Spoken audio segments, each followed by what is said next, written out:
একদিন বাবুই আর চড়ুই দুজনে বেশ বন্ধুস্থ হলো। যথারীতি কিছুদিন কেটে গেল।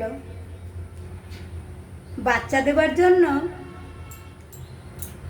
চড়ুই কি করলো, এক ধনী দালান কোঠা দেখে, অট্টালিকা দেখে সে বাসা বাঁধতে শুরু করলো।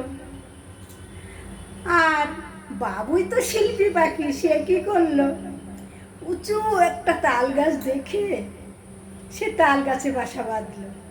কিন্তু বাবুই পাখির বাসা কিন্তু দেখতে খুব সুন্দর, আমি ছোটবেলায় দেখেছি। তাল গাছে বেশ একটু ঝড় লাগলেই বাসাগুলো বেশ দোলে, দেখতে খুব ভালো লাগে। তাই আমি সেই বাবুই আর চড়ুইকে নিয়ে একটি কবিতা লিখেছি, বাবুই ও চড়ুই। চড়ুই বলে, শোন রে বাবু, চড়ুই বলে, শোন রে বাবু, তোর মতো নাই বোকা, নামটি যে তোর বাবুর মতো, আসলে তুই বোকা। নামটি যে তোর বাবুর মতো, আসলে তুই বোকা। ঝড়টা যদি আসে, রাখবে কি ওই তাল গাছে?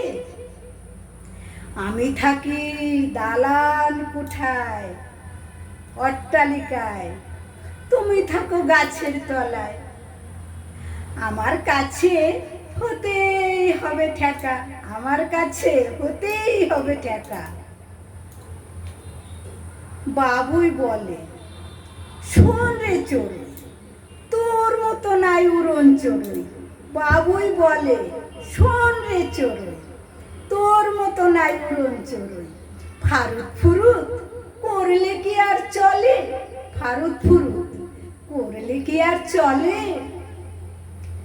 নিজের হাতে বাঁধবো বাসা, পরের ঘরে নাই ভরসা। নিজের হাতে বাঁধবো বাসা, পরের ঘরে নাই ভরসা।